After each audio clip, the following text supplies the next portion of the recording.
Oh hey, didn't see you there. What are we gonna talk about today? Well, let's talk about some motherfucking classic creepypastas. Why, you might ask? Cause this shit used to be crazy. Creepypastas were like a huge hit back in like the 2010s, maybe 2012s, maybe a little 2013, but that's around the time I think they started dying out. But around then, they were cool as shit. If you live under a rock and you don't know what creepypastas are, let me educate you, my young child. Creepypastas are basically just, horror stories written online by complete strangers. And I know, it might sound kinda lame, but listen, the way some of these were written and just like the setups they had were actually kinda creepy and cool. I can name a few classics right off the bat. Jeff the Killer, Slenderman, and Ben Drowned. Those are classics. They used to scare me like fucking crazy as a kid. To this day, Jeff the Killer still kind of scares me, but I don't know how people look at this face and pretend they're not scared of it. You're scared of it. It's creepy. You can feel your heart rate increase. I know it's freaking you out. Basically, guys, this video is just going to be a nice trip through memory lane. We're just going to reminisce. So grab your popcorn, turn off the lights, get your fucking cum tissues ready, because we're about to dive deep into this shit. And I know it's basically common sense, but yeah, I'm going to be showing creepy images and videos from the stories and talking about the stories and recapping the stories. So if you don't like scary shit, then fuck off. So if we're going to start with any creepypasta right off the bat, it's got to be Slenderman. I mean, he's the first thing you think of when you hear a creepypasta. He's just this big, tall-ass dude with no face, and he's got a fine-ass suit, if I do say so myself. He supposedly stalks people and kidnaps them. Mostly targets children. A little sus, but what do you know? Everyone has their thing. He even had his own game made after him, which kinda was, well, let me just show you.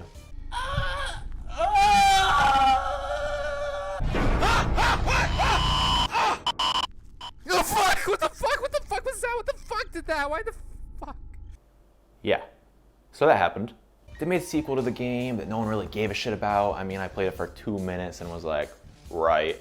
But, that was all fun until, two girls decided to stab their friend to sacrifice them to Slenderman. Yeah, that was a real thing. 2 little girls just decided to lure their friend into the woods and just stab them. Don't let your kids read this fucked up shit, parents. Okay, common sense, think. Sorry for the vibe killer. I mean, the girl ended up recovering, the stab victim. So, she's up and running. She's good now. She's recovered. She's all good. They even made a movie off of Slenderman, like years after the story was made. So no one really gave a shit at that time. I didn't watch it because I heard it was total ass. And, no one really gave a shit about Slenderman anymore. That fad died, like, years ago. I don't know what they were thinking with this one. Slenderman was good while he lasted. I mean, he had simple goals. His design was super cool. Yeah, he was designed to be a popular character. I mean, there was no denying or like doubt that he would be a fucking hit. Moving on, Sonic.exe. This is some cringe shit. And I mean like cringe. The story basically goes like, this guy has a friend named Kyle. He hadn't seen in a while, like 2 weeks or something like that. And Kyle decides to send him a disc in the mail. No like warning or anything, just here's a disc. And then like inside the disc envelope, there was a note. In the note, it said, do not play, destroy the disc. And so being our main character of a horror story, he obviously put the game in and started to play it. When he played the game, it was, kind of just like Sonic was like murdering his friends. He murdered Tails, he murdered Knuckles, he murdered Eggman or Robotnik, whichever with the one it is. And then, that was the game. Like, it was just a creepy, altered version of the game, and it would have been a kind of neat story and a little less cringe if, Sonic didn't proclaim himself to be God himself. That's real, that actually happened. Yeah. It sort of scared me as a kid, made me feel a little uncomfortable, why is my boy Sonic doing that to my boy Tails, Knuckles, Eggman? Eggman can go, I don't really care. So you'd think this story, Sonic.exe, would be like, dead by now. It's around 2012, it was picking up. It's been like, what, a few years now? A couple of years, actually. You'd think it'd be dead. It's not. Kids eat this shit up to this day. I swear, when I was a teacher a while back, only a few months ago actually. These kids at this place were just talking about Sonic.exe and just playing an altered version of tag where one person, the tagger, is Sonic and the other person running is Tails. And guess what? Sonic has to murder Tails by tagging him. This actually happened. This is weird shit. How do parents let their kids watch and read this shit? Like, wow. Where are you guys? Now let's move on to one of my personal favorite creepypastas, Ben Drowned. This shit was fire. Ben Drowned was a story written by Alex Hall, or also known as Jaducible. I don't know if I said your name right, man. I tried. I hope I got it right. I think I got it right. The story is basically Alex himself goes to a garage sale and he's looking for video games, and he got this N64 from his friend, and he was trying to find some old 64 games, and luckily this old man had a Nintendo 64 game, and it happened to be Majora's Mask, except the label was peeled off and the name was written on the cartridge in Sharpie. Long story short, he brings the game home, the old man gives it to him for free, he brings it home, boots it up, and you just discover that the game is haunted by a boy named Ben. It's a classic, haunted game story. But what made this one so unique was the way it was brilliantly written. Not only that, Deducible, the writer of the story, of course, he decided he was going to make kind of like blog post updates on the site and kind of give like new findings, and like he would mark the date and he would write like new findings, and he would sometimes include a video with it showing the man, the myth, the legend himself playing the game in a hacked version of the game he made, and just showed a ton of creepy shit happening in the game to back up his story. But like, he obviously didn't tell anybody, like he hacked it himself and like edited the files to make it do all this shit. So at the time, people like really believed that this shit was real. It was a really believable story at the time. Just so the updates coming in and just the actual video footage. When I was younger, it fooled me. I was like, holy shit, this is so cool, but so weird and creepy. I don't like it, but I like it. It was a wild journey. And it only had a little bit of cringe. But eventually in the story, Alex decides to go on cleverbot.com to communicate to Ben through Cleverbot. Did I just unlock a part of your memory that you totally forgot about? Yeah, remember Cleverbot? If you don't know what Cleverbot is, let me tell you. Cleverbot is like this AI bot made all the way back in 1997. I can't believe it was made that long ago. And it learns from the users that talk to it. So if it gets talked to enough about a certain topic, it'll actually be able to respond to you in a really, detailed way, and you can actually have a conversation with it. Thing is, this shit don't really work that well. In theory, it sounds really cool, and it sounds like it kind of work, but it mostly doesn't. But what's cool about this is in the story, Ben Drowned, Ben kind of takes over Cleverbot and like hacks him, and he actually talks with Alex in the story. In real life, our reality, if we talk to Cleverbot today, in 2021, you can actually ask Cleverbot about Ben Drowned, and sometimes, if it's smart enough, it will give you references and quotes and talk about Ben from the actual game itself in Creepypasta or whatever. This is cool. And the reason it does this is because so many people talk to it about it, because it's such a popular creepypasta. It's kind of neat, a little cringe, and a lot of people forgot about Cleverbot. I forgot about it until I started writing the script for this video. I started messing around with Cleverbot. He's still dumb. He/she/or/it. Moving on, My Little Pony Cupcakes. Fuck this shit. I do not like this at all, and let me tell you why. Out of all the stories I read, and out of all the ones I'm gonna list today, this is the creepypasta that fucked me up the most. Fuck this. I should not have been reading this as a kid at all. And the YouTube comments agree with me. Dude, you might be thinking, how in the world is My Little Pony gonna make a good creepypasta? It's all about friendship and magic. How could they possibly make it creepy? Okay, insert video clips here.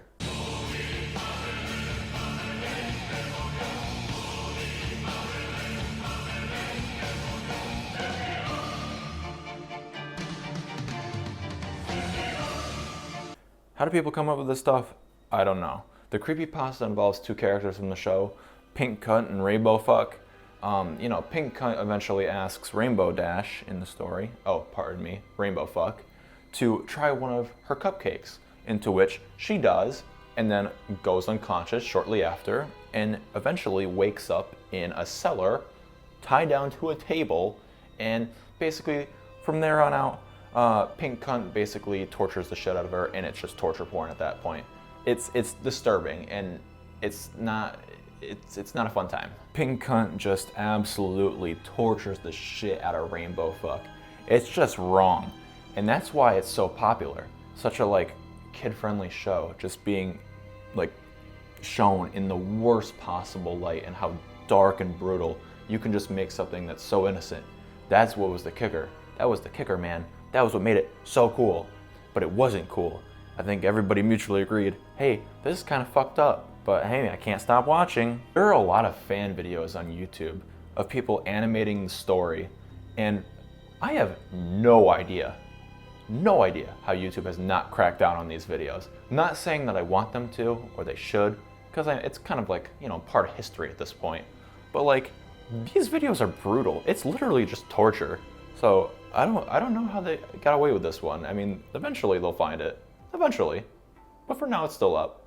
Yeah, that story really scared me as a kid. It still kind of freaks me out a little bit.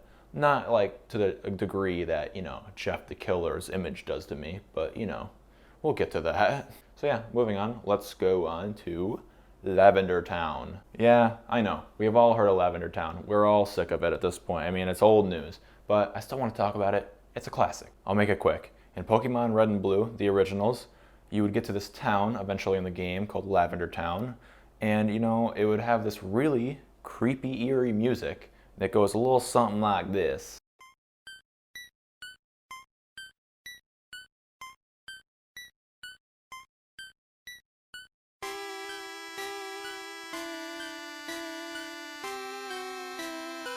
Basically, the story goes, if you listen to the song for an extended period of time as a kid, you could get really sick or even game end yourself. Look, I listened to this shit for a long time as a kid, and let me tell you, the only song that'd make me game end myself is Got 'em. The story is still kind of popular to this day. No one's gonna forget about Lavender Town anytime soon. Whenever I go into Lavender Town, you think of the story. I mean, it's inevitable. This one's a little weird.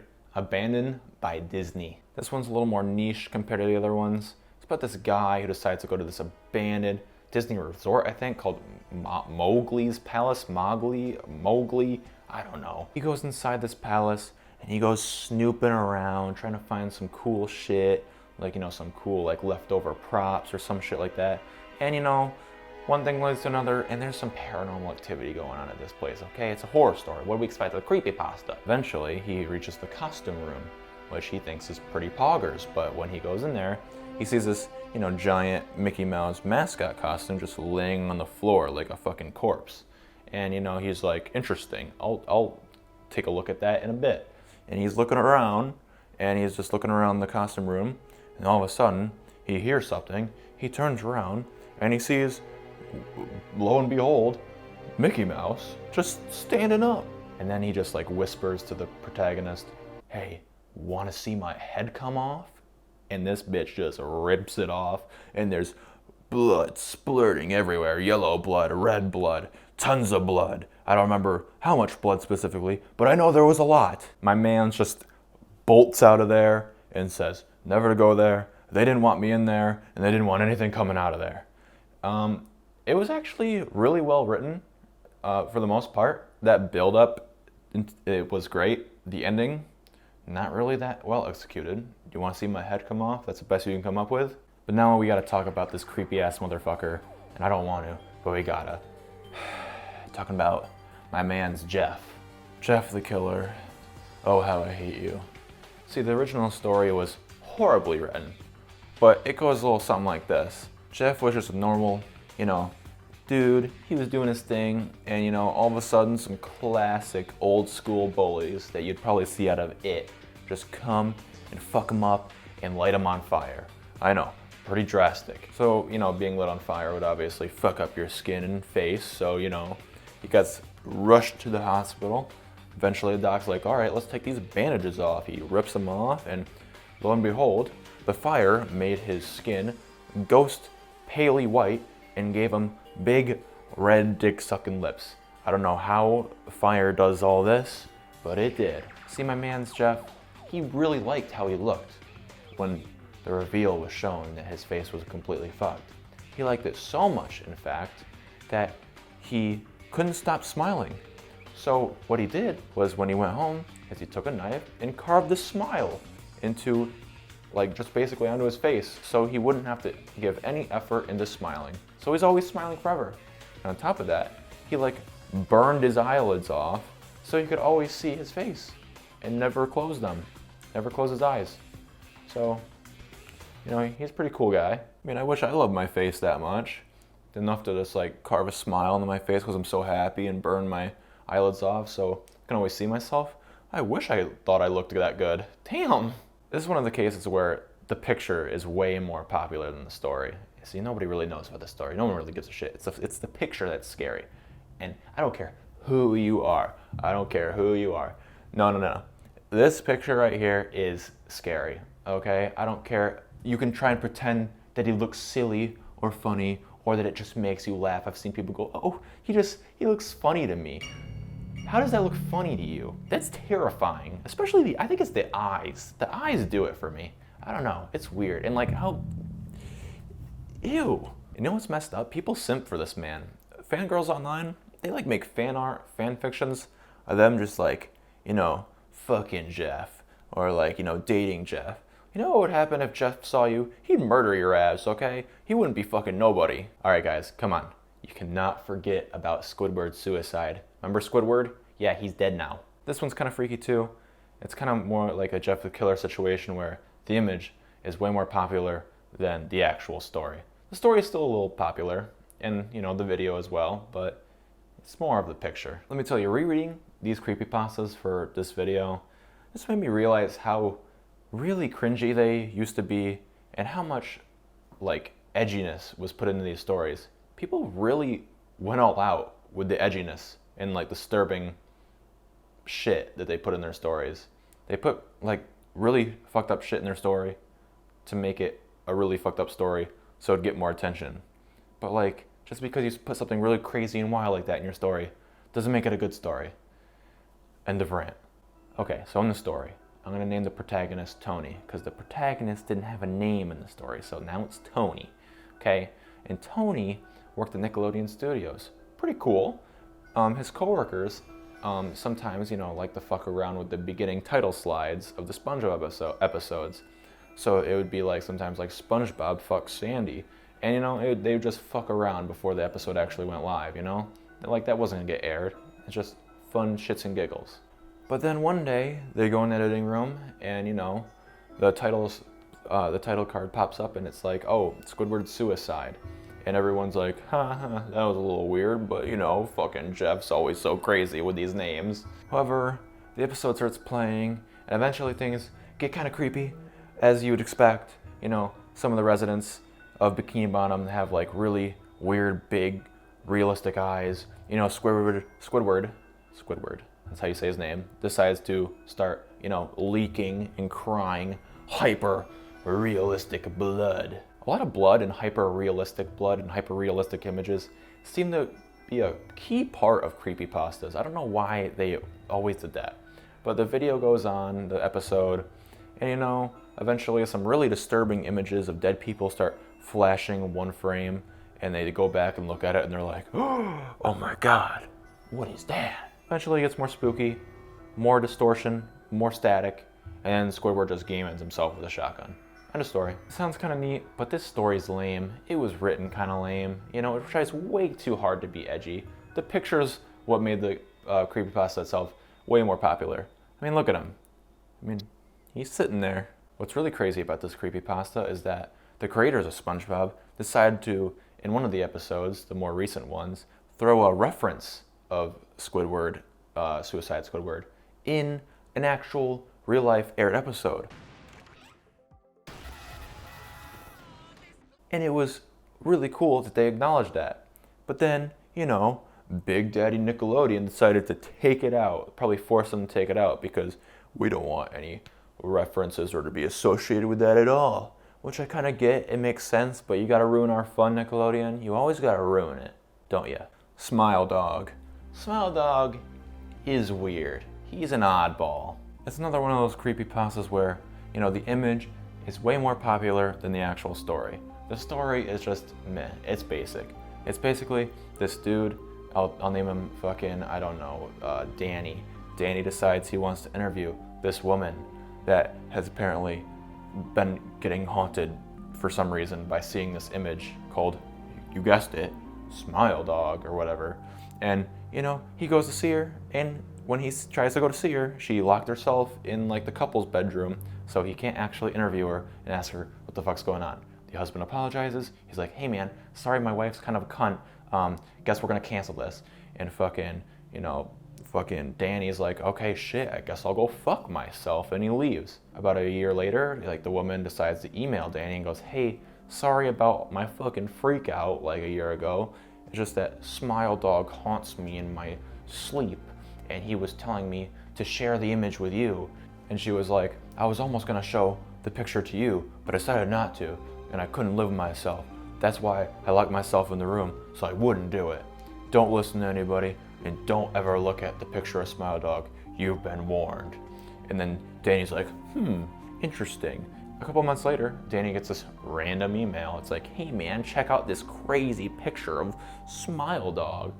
And, you know, Danny, being the guy who goes, interesting, decides to click on it. And the reason he clicked on it is because he didn't really believe anything. No, he didn't really believe the woman, okay?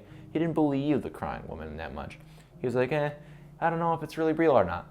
So he clicks on it, and he only clicks on it because he knows if Smile Dog wants him to show more, wants, you know, Danny to show more people Smile Dog picture, he would be able to do that because the people reading the story are right there. And that's why when you scroll down to the end of the story on the Creepypasta website, Smile Dog picture is right there, implying that, yes, Smile Dog is real, and that Danny, the one who wrote the story, added the picture at the end to get us all haunted by Smile Dog.